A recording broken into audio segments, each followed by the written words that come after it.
I'm here with Dr. Peter May of May Horticultural Services, and Peter's going to be talking to the garden professionals about soil health. Now I just want to ask Peter a couple of questions about the talk. So Peter, first question for you. How important is it that horticultural professionals have a good understanding of soils and how to manage them? Well, horticulture is all about plants, and without plants you don't have an industry. So understanding what gets the best out of the plants you're growing seems to me pretty important. And plant growth is fundamentally dependent on the soil that they grow in. So I don't think you can be a horticulturist without bringing some soil knowledge to the skill set that you employ in your daily activity. So it's an important thing to be able to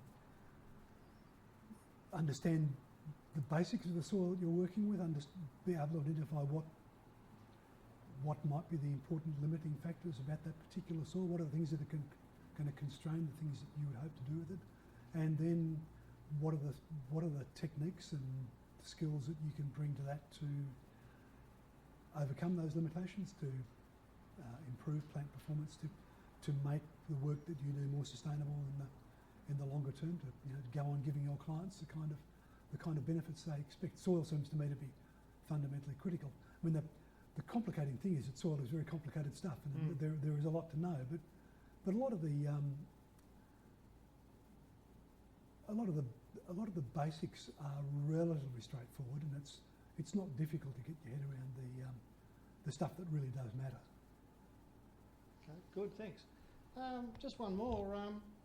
What are some of the common mistakes that you think that gardening professionals can actually bump into when they're actually trying to source soils for their projects?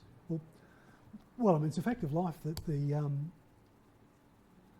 way buildings are built these days is that when the horticulturist comes along to do the landscape or to implement somebody else's landscape plan, the soil resource on site is often very, very damaged, and so we are required to go out and buy soil off site many times to allow us to do the things we want to do.